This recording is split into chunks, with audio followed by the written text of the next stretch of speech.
بسم الله الرحمن الرحیم. د قوانین الصرف بسلسله کې دا زمونږه 14 نمبر درس دی. ان شاء الله تعالی په دې درس کې به مونږه دا قانون ذکر کوو چې د ثلاثي مجرد نه به مونږه اسم اعلی دا څنګه جوړو.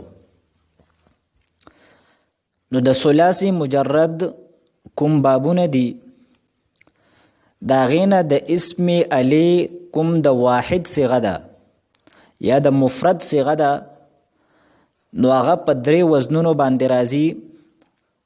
یو وزن دی مفعل، دویم وزن مفعلتون او دریم وزن دی مفعال. نو مفعل دام د واحد صيغه ده، مفعلتون دام د واحد صيغه ده او مفعال دام د واحد صيغه ده. بعض صرفیان په دې کې دا فرق کوي چې مفعل دا خو د واحد صيغه ده لیکن دا اسم اعلی د صغرا د پاره راځي او مفعلتون د اسم اعلی وسطا د پاره راځي او مفعال د اسم اعلی کبرا د پاره راځي. نور دا درې وانه دا د واحد او د مفرد صيغې دي.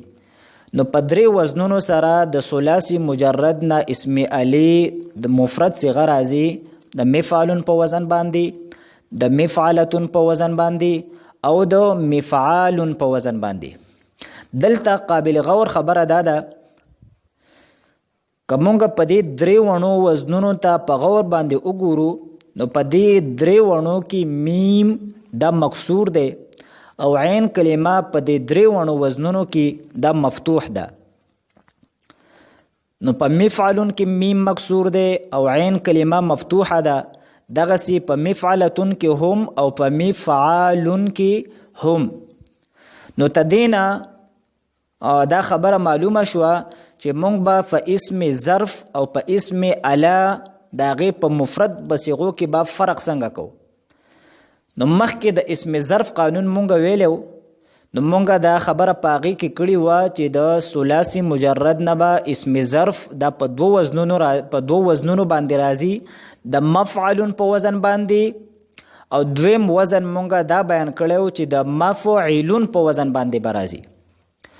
نو مونږ کچري کله تدې دواړو وزنونو د اسم علی او د اسم ظرف د وزنونو په خپل منځ کې موازنه وکړو نو موږ سره به دا فرق معلوم شي چې د اسم ظرف کم میم دی نو هغه میم دا به د همیشه د پاره مفتوح وي او د اسم علی په شروع کې کم میم دی نو دغه میم دا به د همیشه د پاره مکسور وي. دویم فرق پکې دا دی چې د اسم ظرف کې کوم عین کلمه و نو دا مفتوح هم راتلی شي او مکسور هم راتلی شي، لیکن د اسم علی په مفرد بصيغه کې کوم عین کلمه ده نو دا به د همیشه د پاره د مفتوح وي. بل پکې فرق دا دی چې اسم ظرف دا د ثلاثي مجرد د بابونو نم راځي او د ثلاثي مزید فيه د بابونو نم راځي او کومه اسم اعلی ده نو دا خو د ثلاثي مجرد د بابونو ناراضي لیکن د ثلاثي مزید فيه نه د ثلاثي مجرد نه علاوه چې نور کوم بابونه دي نو دا غینه اسم اعلی دا ناراضي. نو موږ سره د اسم علی درې وزنونه شول، مفعل، مفعلتون او مفعال. د مفعلن د اسم علی پورا گردان دا دی مفعل، مفعلان، مفاعل و مفعل. مفعلان دا د تثنیه صيغه ده ځکه چې په اخر کې الف او نون راغلي دي، دا حالت رفعی کې دا او حالت نسبی ته دی راځي مفعلین. او مفاعل دا د جمع اقصا صيغه ده او په دې باندې تفصیلی بحث د مونږ په تیر درس کې کړو. او مفعل دا د اسم تصغیر صيغه ده او د مفعلتون پورا گردان دا شو مفعلتون، مفعلتان، مفاعل و مفعل. او د مفعال نه د اسم علی پورا گردان دا دی مفعال، مفعالان، مفاعیل و مفیعیل. مفعالانی دا د تثنیه صیغه ده، مفاعیلو دا د جمع مکسر یعنی د جمع اقصا صیغه ده، او مفیعیل دا د تصغیر صیغه ده. او په جمع اقصا او په تصغیر باندې تفصیلی بحث دا مونږ په تیر درس کې دا کړو. بل د طالبانو د اسانۍ د پاره به زه دا خبره عرض کم، کچا د اسم علی یو گردان یاد کو، مثلا د نصوره ینصرونی د اسم علی گردان یاد کو، منصر منصرانی مناصر و منیصر، منصرة منصرتان مناصر و منیصرة، منصار منصاران مناصیر و منیصیر. نو د اسم علی چې څومره گردانونه دي دا ټول دغه طالب علم دا یاد کړل، ځکه چې ټول د مفعل او د مفعلة او د مفعال په وزن باندې دي. لکه مثلا د مسمعن مونږ وایو مسمع مسمعان مسامع و مسیمع، مسمعة مسمعتان مسامع و مسیمعة، مسماع مسماعان مسامع و مسیمیع. دغسی د ضربا یضربون هم د اسم علی گردان دی، د فتحا یفتحون هم د اسم علی گردان هم په دغه طریقه باندې دی. د صحیح کوم د ثلاثی مجرد ابواب دی پاغي خو اس قسمه تغیر او تبدل نشته دی. البته کوم د ناقص دی، لفیف دی او مضاف دی او یا اجوف دی، نو پدې کې به د صيغې کوم اصل دی هغه به یا د مفعل په وزن وي، یا به د مفعلة په وزن وي، یا به د مفعال په وزن باندې وي. البته تدینه بعد کوم نور قوانین دي هغه به متوجه کیږي، لیکن د صيغې چې کوم اصل مونږ راوباسو نو هغه به مونږ د مفعل په وزن باندې کو، یا به د مفعلة په وزن باندې کو، یا به د مفعال په وزن باندې کو. مثلا د دعا يدعون مونږ د اسم علی گردان وایو، د مونږ سره د اسم علی گردان راځي مدعن، لومبۍ صيغه مونږ سره راځي مدعن.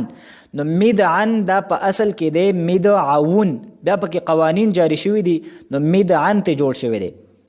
او دغه سی کومه دویمه صيغه ده مدعاتن د اسم علی وستا، نو هغه د مدعاتن راځي.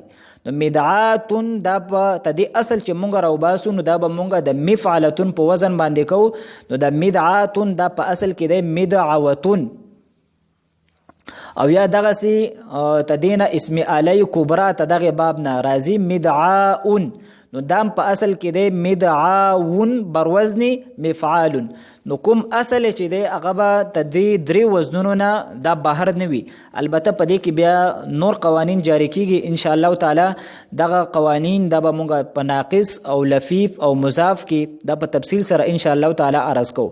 دلته یو اهمه خبره به د اسم علی سره کوم متعلق ده هغه مونږ دا وکړو چې د ثلاثی مجرد نه علاوه مونږ دا خبره عرض کړه چې د ثلاثی مجرد نه علاوه کوم نور بابونه دي نو دا غینه اسم علی دا ناراضي.